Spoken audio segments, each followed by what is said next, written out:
আমরা জানি যে কোরআন নাযিল হয়েছে আরবি ভাষায়, আর এই জন্য এটা নাযিল হয়েছে যে যাতে করে আরবদের জন্য বুঝতে সহজ হয়, আরবদের জন্য বুঝতে কঠিন না হয়। কারণ আরবরা হচ্ছে আরবি ভাষায় কথা বলে, আর কোরআন যদি অন্য ভাষা নাযিল হতো তাহলে এরা অভিযোগ করতো যে কোরআন আমরা বুঝি না, অন্য ভাষায় এটা নাযিল হয়েছে। কোরআন যদি আরবি ভাষায় নাযিল হতো তাহলে আমরা বুঝতাম। এই জন্য কোরআন নাযিল হয়েছে আরবি ভাষা যাতে করে বুঝতে সহজ হয়, বুঝতে এদের জন্য কঠিন না হয়, এবং এরা যাতে এই অভিযোগ করতে না পারে যে মুহাম্মদ হচ্ছে আরবি আর কোরআন নাযিল হয়েছে অনারব ভাষায়। এই অভিযোগ যাতে করতে না পারে, এজন্য আল্লাহ তাআলা কোরআন নাযিল করেছেন আরবি ভাষা যাতে করে যাতে বুঝতে সহজ হয়, বুঝতে কঠিন না হয়। এবং এ কোরআন হচ্ছে এত সুন্দর একটি কিতাব, একটি মনোরম একটি কিতাব, যে সারা বিশ্বের মানুষ যে কোনো ভাষায় যে কোনো আঞ্চলিক ভাষায় মাতৃভাষায় কোরআনটা বুঝতে কঠিন নয়, বুঝতে একদম সহজ, একদম ইজি। এবং এ কোরআনটা এজন্যই সারা বিশ্বের মানব জাতির জন্য, ইহুদি খ্রিস্টান বৌদ্ধ সারা বিশ্বের প্রত্যন্ত অঞ্চল থেকে আরম্ভ করে শহর কেন্দ্রিক শিক্ষিত মূর্খ সকলের জন্য এ কোরআনটা বুঝতে পড়তে মানতে একদম সহজ। এজন্য সকলের জন্য এ কোরআন প্রযোজ্য, সকলের জন্য সকলের উদ্দেশ্যে এ কোরআন নাযিল হয়েছে। এবং যে কোনো ব্যক্তি যে কেউ চাইলে এ কোরআন বুঝতে পারবে, সহজে বুঝতে পারবে, সহজে পড়তে পারবে, সহজেই জানতে পারবে। এত সহজ করে আল্লাহ তাআলা এই কোরআনটা মানব জাতির জন্য পাঠিয়েছেন, মানব জাতির জন্য নাযিল করেছেন। কিন্তু আমাদের সমাজের মধ্যে একটা সম্প্রদায় বলে যে এই কোরআন শুধুমাত্র উচ্চ ব্যক্তিদের জন্য, যারা মহাজ্ঞানী, যারা মহাপণ্ডিত, আরবিতে যারা পাণ্ডিত্য অর্জন করেছে, শুধুমাত্র এরাই কোরআন বুঝবে, এরাই কোরআন পড়বে, এরা আমাদেরকে জানাবে, এরা আমাদেরকে শোনাবে। কিন্তু না, আল্লাহর ভাষা হচ্ছে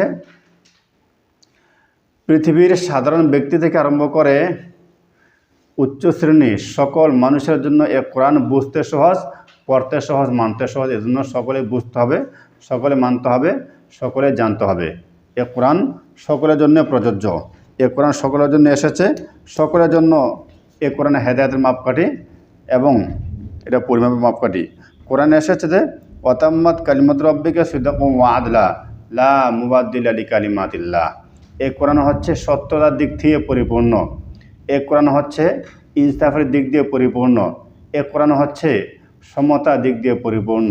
এ কোরআনে কোনো সত্য পরিপূর্ণ সত্য, এ কোরআনে মিথ্যার কোনো অবকাশ নেই, মিথ্যার কোনো পার্থক্য নেই। এখানে যা বলা হয়েছে তা পরিপূর্ণ সত্য এবং একান্তই সত্য, 100% সত্য, এতে কোনো সন্দেহের অবকাশ নেই। যে সন্দেহ করবে, যে সংশয়ে পোষণ করবে, সে হচ্ছে নাস্তিক, সে কোরআনকে অবিশ্বাস করলো, অস্বীকার করলো, সে আল্লাহকে অস্বীকার করলো, সে পরকালকে অস্বীকার করলো, এবং দুনিয়ার সব কিছু, পরকাল সব কিছু সে অস্বীকার করলো, অবিশ্বাস করলো।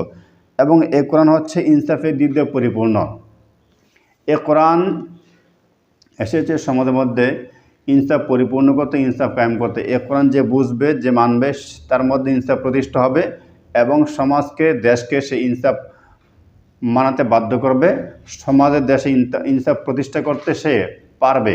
এই জন্য সকলে এ কোরআন পড়তে হবে, বুঝতে হবে, জানতে হবে। এবং এ কোরআন যে সমতার দিক দিয়ে পরিপূর্ণ।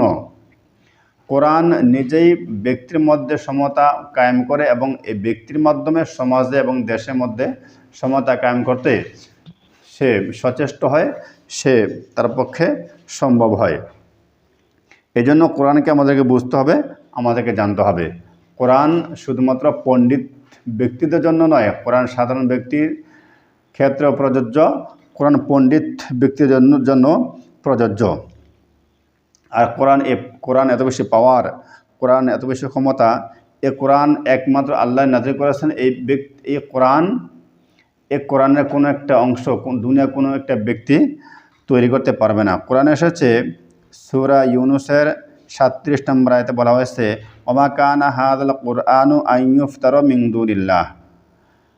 এ কোরআন সে জিনিস নয় যে আল্লাহ ব্যতীত কেউ তা বানিয়ে ফেলবে, সম্ভব নয়।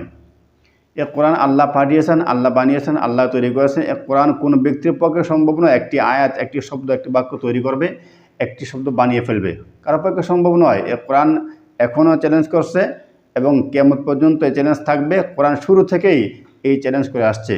যখন কোরআন মক্কা নগরীতে নাজিল হয়, আরব ভূখণ্ডে অবতীর্ণ হয়, তখন ওই সময়টাতে ওই অঞ্চলে ছিল বিশ্বের সর্বশ্রেষ্ঠ জ্ঞানী এবং সাহিত্যিক কবিদের স্থান। এই কবিদেরকে চ্যালেঞ্জ করেছে কোরআন, সাহিত্যিকদেরকে কোরআন চ্যালেঞ্জ করেছে যে তোমরা পারলে বানাও একটি বাক্য, একটি অংশ। কিন্তু তখনকার বিশ্ববিখ্যাত কবি সাহিত্যিকগণ এ কোরআনে একটি অংশকে বানাতে সক্ষম হয়নি, তারা পেরে ওঠেনি। এই জন্য কোরআন নাজিল করেছে যে এ কোরআন একমাত্র আল্লাহ পাঠিয়েছে, আল্লাহ বানিয়েছে। এ কোরআনের একটি অংশ, একটি বাক্য দুনিয়ার কোনো ব্যক্তির পক্ষে সম্ভব নয় তা বানিয়ে ফেলা, তা তৈরি করে ফেলা। এই জন্য কোরআনকে আমাদেরকে মানতে হবে, আমাদেরকে জানতে হবে, আমাদেরকে গ্রহণ করতে হবে। অস্বীকার করার কোনো সুযোগ নেই, অস্বীকার করার কোনো চান্স নেই। কোরআনকে অবশ্যই মানতে হবে। যারা মানবে না, যারা গ্রহণ করবে না, এরাই হচ্ছে মিথ্যাবাদী, এরাই হচ্ছে সত্যকে প্রত্যাখ্যানকারী, এরাই হচ্ছে গুমরাহী। যারা মানে না কোরআনকে, যারা কোরআনকে অস্বীকার করে, যারা মানতে চায় না, এরা বিভিন্ন অভিযোগ করে কোরআন সম্পর্কে।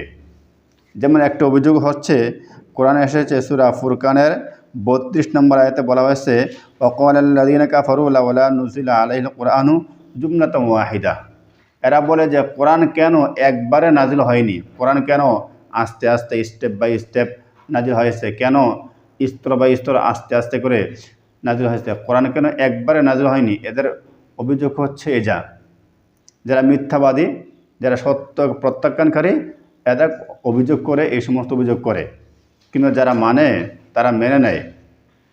কোরআন আস্তে আস্তে করে অবতীর্ণ হওয়ার ব্যাখ্যা হচ্ছে